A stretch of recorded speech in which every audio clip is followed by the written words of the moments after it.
Welcome everybody to Porn Wars, and the question, is there ever a case for pornography, or should it be off limits in an ethical society? So I need to now introduce our three guests. To my right is Catherine Lumby. Catherine is a well-known public commentator and gender politics advisor. She is the author of 7 books and director of the Journalism and Media Centre at the University of New South Wales. Next to her is Kate Holden. Okay. Kate is the author of the best-selling In My Skin, a memoir about her years as a heroin addict and prostitute in Melbourne. In My Skin was shortlisted for awards in Australia and has since been published in 9 countries. Her latest memoir is the romantic Italian Nights and Days, and I highly commend it to you. I've read it and it's wonderful. Thank you. Gail Dines, who is the furthest, she's the furthest to my right. Gail Dines is a professor of sociology and women's studies at Boston's Wheelock College. Her latest book is Pornland: How Porn Has Hijacked Our Sexuality. Gail is a recipient of the Meyer Center Award for the Study of Human Rights and a founding member of Stop Porn. So as you can tell, we've got people who really can try to help us to bury down into what the questions are that we need to ask about porn and whether or not it is something that we can or shouldn't be living with. So I'm going to start with Gail. Gail, can you just simply state your case against porn? Yeah, I would argue, and when I'm talking about porn, I want to make it clear that I'm talking about the porn industry. I'm talking about the majority of pornography that men find when they put porn into Google. That's my concern. And what you see today is that the mainstream porn industry is dominated by what the industry calls gonzo. This is body-punishing, brutal, dehumanizing, debasing sex that basically is really about misogyny and woman-hating. It is mainstream pornography. I have industry data here that lists the top 50 bestsellers, best renters. 90% of them have gonzo. So there's no debate about that. This is the industry data. It's not me saying this. So I argue in a society where men get aroused, jerk off, and ejaculate to images of women being debased and dehumanized, it is impossible to have real gender justice.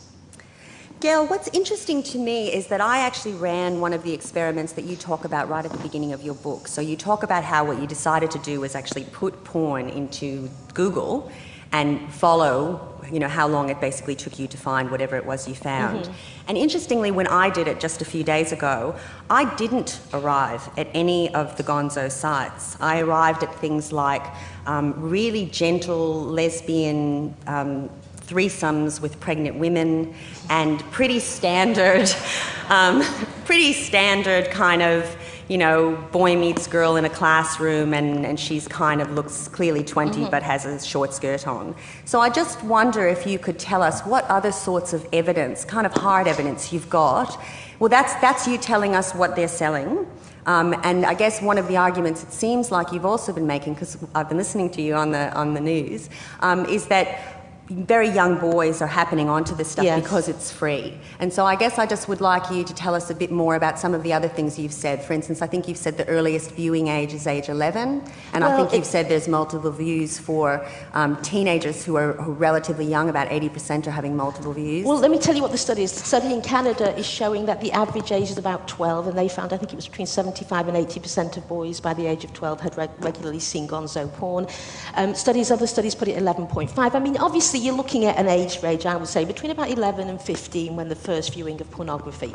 I mean, the truth is I don't know what to say to you because I don't know what else to argue, the industry data. I mean, we could all find different stuff. Of course, there's lesbian pornography, there's pregnancy pornography, there's this pornography and that. But what I'm interested in as a sociologist is when I study the industry is what is making the profit? What are men buying? What are men renting? Because that's what's actually shaping male sexuality. Because what I really want to know is what are men thinking? What are they using? And what are they getting aroused to, and how eventually is that going to translate into the real world? Right, okay, fantastic. And where do you sit? So often in this debate there are odd bedfellows, and this has been the case for many, many years, that you will often find radical feminists like yourself aligned in their views about pornography with Christians on the far right. Is that the same with you? Is that still the case? I'd have to say that the average Christian right wouldn't want to get into bed with a radical feminist Marxist Jew. I don't think I'm that appealing to them, okay? So that would probably be the truth, okay? Let me tell you a story. When my book came out, I did get a lot of emails from the Christian right saying, you know, we'd love to have you on our radio. And I've got this theory, right? My theory is that the average Christian right woman would have been a feminist had we got there first. So I decided I'll talk to anybody about feminism. So I said, look, you know, great, I'll come on your show, let me send you a book. Never heard from them again. Not one. Okay? So this idea that we're in bed with the Christian right is actually a myth put out by the pro-porners. And you know what? I would really know who I was in bed with, and it's not them.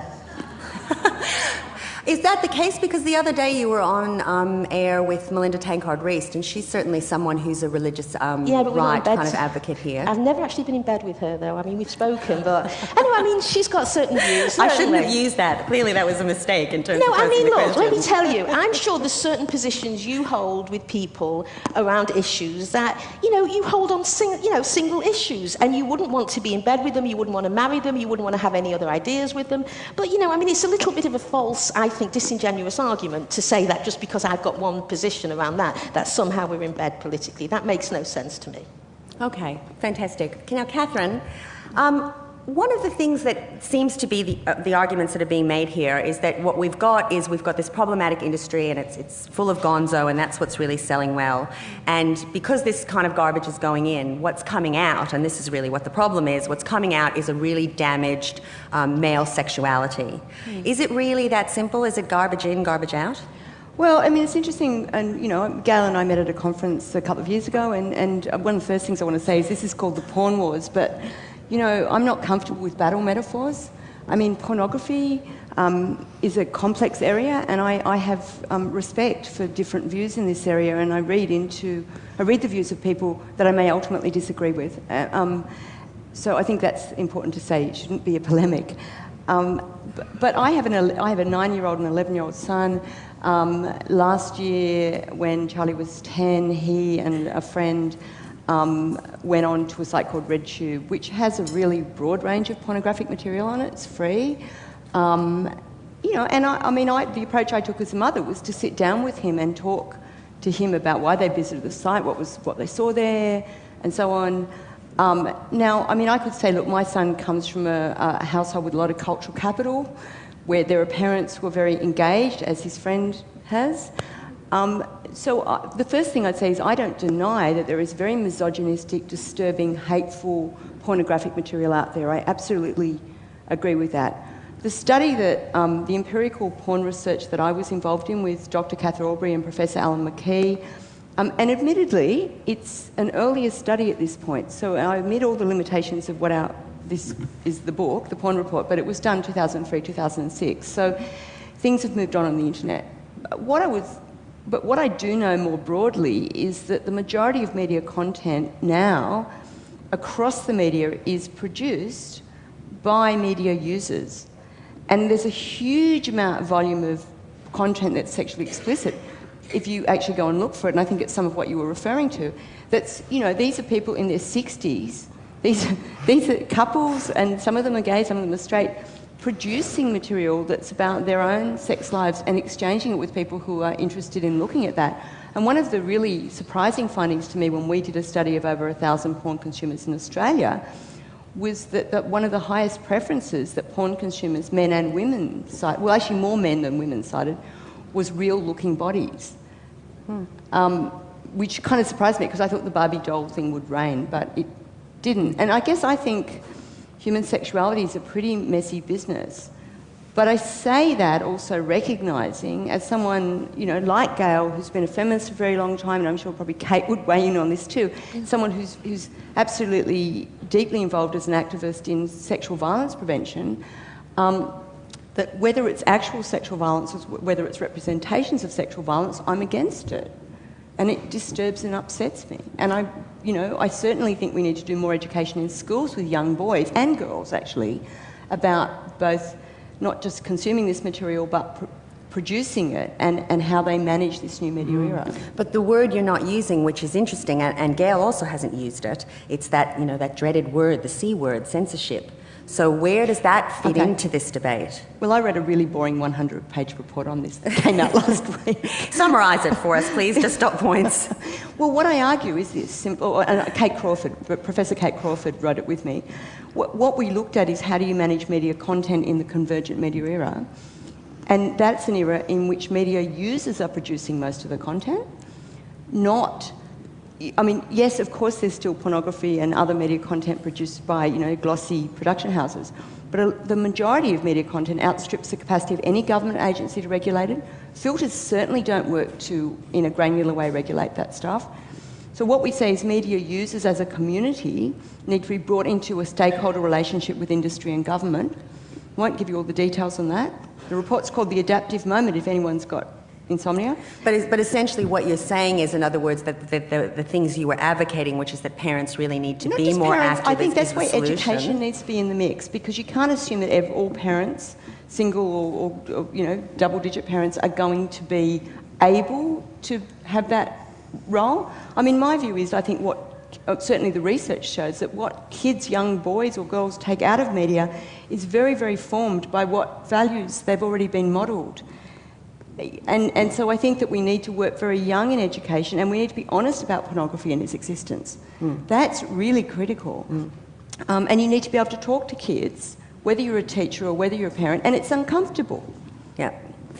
I'll just ask Gail a quick question and then I'm going to get to Kate. Where do you stand on the censorship issue? First of all, as a lefty who has no faith whatsoever in a government controlled by corporations, right, it would be unthinkable to suggest that a government is going to do anything on behalf of women. Let's face it, have you ever met a politician that doesn't love capitalist organisations? What I would argue is that because we live in a capitalist society, we need to bring the porn industry into line with every other industry, which means that if we can prove that they have caused harm, just as if you get in a car tomorrow and you get killed because they did something wrong with the actual car, you can sue them, okay? I would say the same thing with pornography, that if you can prove harm, and it would be very difficult to prove harm, I'm not saying it wouldn't be, but if you can prove harm, then I think you should be able to sue it. And I just want to answer one other thing about the idea that children, it's not in and out the same thing. This concept is called polysemic text, where you can see an image and you see lots of different things, like you go and see a movie and you fight with somebody for 2 hours over you saw 2 different movies, even though it's the same movie. Let me tell you though, I cannot imagine how you can have different readings of a man sticking his penis down a woman's throat till she chokes, as he calls her a cum dumpster. How can you read that as empowerment to women? As far as I'm concerned, there's no debate around that. Kate, you are literally in the middle here and offer, I think, kind of a unique perspective in some ways. So based on your experience, both having worked in the sex industry and now post that, do you find men as affected by porn as Gail says, in what they want, in bed, and in relationships? Well, I was reflecting on this, and first of all, I have to say that it's 10 years since I was in the sex industry, so obviously things may have changed. I have to say that while as someone who was brought up in second-wave feminism, I went into the sex industry originally believing that it was probably an institution which systematically oppressed women, exploited them for profit, and was entirely engaged in enabling men's kind of ferocious desires on the bodies of women. I came out of that experience with almost the entire opposite view. And when I went into sex work, I originally started at the kind of the grimy and the unregulated end, working on the street, and I then went to work in brothels. In the 2 brothels that I worked in, there were television screens in each bedroom. And in the first brothel I worked at, there was always a porn movie playing. Is that all right? Can you hear me? And the place where I worked was not the most high quality of all institutions, and it was run by a really dopey guy who somehow off the back of a truck acquired a lot of really bad 80s porn, which mostly featured kind of Mad Max scenarios. Everyone was wearing headbands, lots of fringed leather garments, and terrible synth tracks that just droned on and on and on. And we would have these running in the rooms all the time. They were so hilarious that there was nothing to be offended by in them. They were absolutely just ridiculous. And but it was really the first time, I have to say, that I had seen pornography. I'm very straight. Porn doesn't really interest me at all, I should state. And this was a kind of an anthropological experience for me. So I was paying attention, and I did notice that there was a bit of a variety. There were these really kind of cliched Mad Max, you know, pack of men goes driving on the road in their shaggy leather garments and encounters a woman and has sex with her in various ways.